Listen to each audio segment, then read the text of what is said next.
All right, folks, we have arrived at the letter of John. Happens to be the third letter, which is why we call it 3rd John.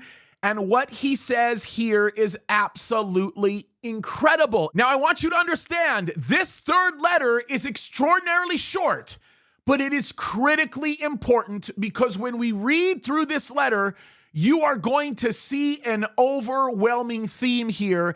And that theme is that the people that helped John are, in essence, rejected, right? The rejection of all of John's helpers. Now, this becomes an interesting subject because we are faced with the issue that when you look at a decision to serve the Lord with all of your heart, and to fight the good fight the way he has called you to fight the good fight, there will be a consequence for that. Let me read this to you because this is really important, and I think it's critical that you hear this. I am going to read 3 John, verse 5, and this is John writing to Gaius, which, by the way, Gaius was a convert of the Apostle Paul. There's some interesting stuff that goes on there, but I want you to listen to what actually is said, and this is critical. He says this in verse 5, "Beloved, thou dost faithfully whatsoever thou dost to the brethren and to strangers, which have borne witness of thy charity before the church, whom if thou bring forward on their journey after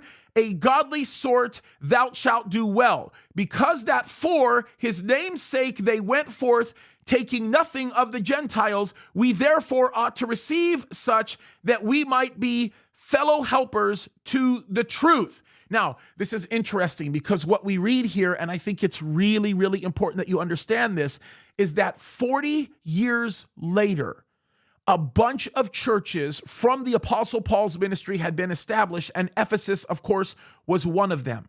Now, the funny thing here is that in Ephesus, there were no seminaries. There were no pastors that were trained.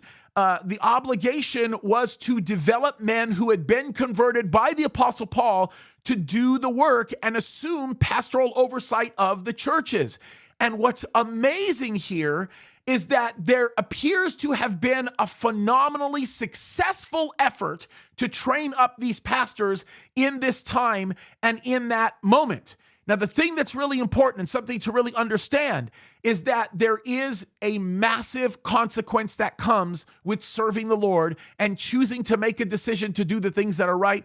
3 John encapsulates so much of it. Folks, here's the thing that I want you to understand, and I think it's really, really, really important that we pick this up and that we not forget it. If I were to really summarize everything that you see in this book, I will read verse 11 to you. Let me read verse 11 of 3 John, and it really comes down to everything that we're talking about. "Beloved, follow not that which is evil, but that which is good. He that doeth good is of God, but he that doeth evil hath not seen God." Fight the good fight, guys. Remember, to do the things that are good, it is so incredibly important. God's faithful. And when we choose to follow the God of heaven and not worry about the consequences and do good because God has called us to do good, there's a reward. God bless you guys.